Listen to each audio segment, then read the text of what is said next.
আসসালামু আলাইকুম। আজকে আমাদের আলোচনার বিষয় এমবেডেড কোশ্চেন। এমবেডেড কোশ্চেন যদি আমরা ভালোভাবে আয়ত্ত করতে পারি তাহলে পরীক্ষায় আমাদের 1 থেকে 2 নম্বর কমন, এটা কমনে বলা যায়। আচ্ছা, এমবেডেড কোশ্চেন কি এটা আমরা আগে জানবো।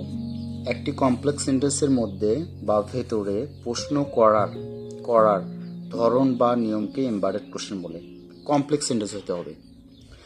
তাহলে এটা 3টে কথা ইম্পর্টেন্ট। এমবেডেড কোশ্চেন মানেই কমপ্লেক্স সেন্টেন্স। এটা কমপ্লেক্স সেন্টেন্স হবে। একটি প্রিন্সিপাল ক্লোজ আর একটি কি সাবঅর্ডিনেট ক্লোজ। প্রিন্সিপাল ক্লোজ কি সাবঅর্ডিনেট ক্লোজ কি এটা বুঝতে যদিও কষ্ট হয়, তা আমি ইজি ওয়েতে বোঝাই দেবো। তারপর এখানে দেখেন, প্রিন্সিপাল ক্লোজ ছাড়াও অন্য কোনো ক্লোজ কে প্রশ্ন করা যাবে না। তো প্রথম উদাহরণটা এই যে দুটা হোয়াই দ্বারা আছে, এই দুটার মধ্যে কিন্তু একটা ভুল আছে আর একটা কারেক্ট আছে। কোনটা correct? Why have you done this, এটা কারেক্ট না why did you have done this? এটা কিন্তু উপরেরটাই কারেক্ট হবে, উপরেরটা কারেক্ট হবে। কারণ এইখানে এইখানে কখনোই এইখানে আবার এইখানে একটা সাহায্যকারী হবে, এইখানে একটা সাহায্যকারী হবে, এটা কিন্তু হবে না। তাহলে উপরেরটা কারেক্ট। এখন আমরা মূল আলোচনায় যাই। তাহলে এখানে দেখেন যে ডু ইউ নো, তুমি কি জানো। এই যে প্রিন্সিপাল ক্লোজ কোনটা আর সাবঅর্ডিনেট ক্লোজ কোনটা? প্রিন্সিপাল ক্লোজ মানে হচ্ছে স্বাধীন ক্লোজ। যেমন দেখেন এখানে ডু ইউ নো, এটা যদি আমি এদিকে লিখি যে ইউ ডু ইউ নো দিয়ে যদি আমি একটা প্রশ্নবোধক চিহ্ন দেই, তাহলে এটা কিন্তু একটা কমপ্লিট সেন্টেন্স। মানে এটা কমপ্লিট সেন্টেন্স, এটা আমার ওইভাবে আর কোনো জানার ইচ্ছা নাই। তাহলে দেখেন এটা হচ্ছে প্রিন্সিপাল ক্লোজ।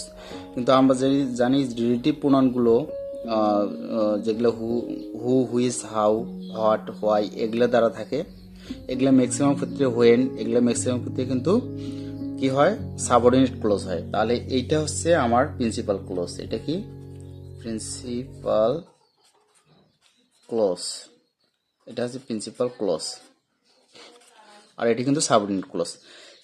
সবসময় মাথায় রাখতে হবে এমবেডেড কোশ্চেনের ক্ষেত্রে প্রিন্সিপাল ক্লোজের পর সাবঅর্ডিনেট ক্লোজটি সবসময় অ্যাসার্টিভের নিয়মে হবে, অ্যাসার্টিভের নিয়মে হবে। আচ্ছা, এখানে দেখেন এখানে কিন্তু এই দ্বিতীয় সেন্টেন্সটা নিয়ে আমরা একটু কথা বলি। দ্বিতীয়, হ্যাঁ, এই সেন্টেন্সটা নিয়ে একটু কথা বলি। এখানে দেখেন হোয়াই এর আগে কিন্তু কি আসছে, হ্যাভ আসছে। হোয়াই এর পরে কিন্তু হ্যাভ আসছে। কিন্তু এইখানে দেখেন এখানে কিন্তু হোয়াই এর পরে কি আসছে, ইউ আসছে। তাহলে আমাদের মূল বিষয় পার্থক্যটা এখানে। ইনভার্টেড কোশ্চেনের ক্ষেত্রে সবসময় গুরুত্ব রাখতে, মানে একটু মনে রাখতে হবে যে এইখানে যদি মধ্যখানে যদি ডাব্লিউএস আসে তাহলে তারপরে অবশ্যই সাবজেক্ট লাগবে। কি লাগবে? সাবজেক্ট। এখানে হ্যাভ তো সাবজেক্ট না, হ্যাভ কি সাবজেক্ট? সাবজেক্ট হচ্ছে ইউ।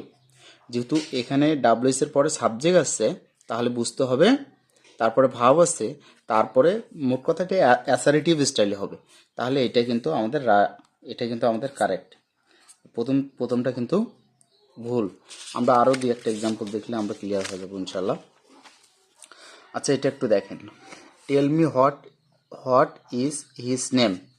আচ্ছা, আমি যেটা বললাম যে ডাব্লিউএস যখনই আসবে, ডাব্লিউএস এটা আমরা রিলেটিভ প্রোনাউন হিসেবে ধরতে পারি। তারপরে কিন্তু কি লাগবে, তারপরে অবশ্যই সাবজেক্ট লাগবে। কি লাগবে? সাবজেক্ট লাগবে। তাহলে যদি কারেক্ট হইতে যায়। আর ইনভার্টেড কোশ্চেন মানে কিন্তু সম্প্রসারিত কোশ্চেন। কোশ্চেনটা কিন্তু ছোট না, একটু বড় কোশ্চেন। যেমন টেল মি বলে আমাকে বলো, এটাও কিন্তু এটা কিন্তু প্রিন্সিপাল ক্লোজ। এটা কি প্রিন্সিপাল ক্লোজ? টেল মি বললেই কিন্তু আমাকে বলো, তার মানে এটা কিন্তু টেল মি। তাহলে এখানে দেখেন, তাহলে হচ্ছে tell me what his name is. তো সরি, এখানে কিন্তু ফুল স্টপ ছিল, কিন্তু আমি ভুলে প্রশ্নবোধক দিছি। তাহলে এখানে যেহেতু হোয়াটের পরে যেহেতু নামবাচক শব্দ পাইছি, তাহলে এটা কারেক্ট। তাহলে পরের সেন্টেন্সটা কারেক্ট। আচ্ছা, এটা একটু দেখেন, can you tell me when the class এটা হবে উইল স্টার্ট।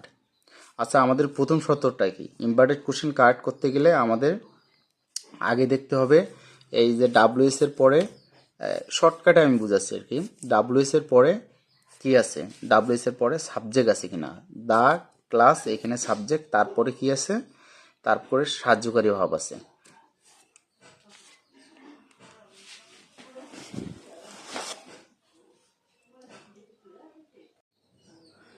তাহলে আমরা একটু দেখব।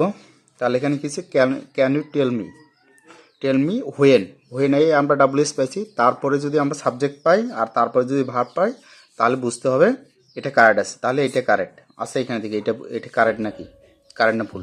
তাহলে এখানে দেখেন ক্যান ইউ টেল মি, এখানে কি আছে হোয়েনের পরে কখনোই সাহায্যকারী ভাব হবে না ভেতরে, তাহলে এটা ভুল। আমি যদি এটা বলি যে ক্যান, একটা এক্সাম্পল দেই, আপনারা বলবেন এটা সঠিক না ভুল। Can you tell me what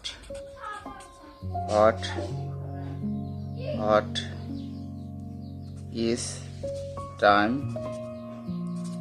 by your watch. হ্যাঁ, এটা সঠিক আছে কিনা। একটা লিখলাম যে can you tell me what time is by your watch. কোনটা সঠিক, শেষে প্রশ্নবোধক ছিল। আচ্ছা এখানে দেখেন, এখানে আমরা এখানে কি পাচ্ছি, রিলেটিভ প্রোনাউন পাচ্ছি। তারপরে দেখেন, তারপরে কিন্তু সাহায্যকারী ভাব হবে না, তারপরে কি হবে, সাবজেক্ট হবে। তাহলে টাইমটা এখানে সাবজেক্ট। এটা যদি সঠিক হইতো তাহলে টাইমটা কিন্তু আগে থাকতো। কিন্তু এখানে দেখেন পরবর্তী সেন্টেন্সটা দেখেন, can you tell me what time is, তার মানে ডাব্লিউএস এর পরে কি আছে, সাবজেক্ট আসছে, তারপরে কি সাহায্যকারী ভাব, তারপরে কিন্তু ঠিক আছে, বাদ বাকি ঠিক আছে। তাহলে এইটা কিন্তু কারেক্ট আর এটা কিন্তু ভুল। এরকম অনেক এক্সাম্পল দেওয়া যায় যে tell me what your identity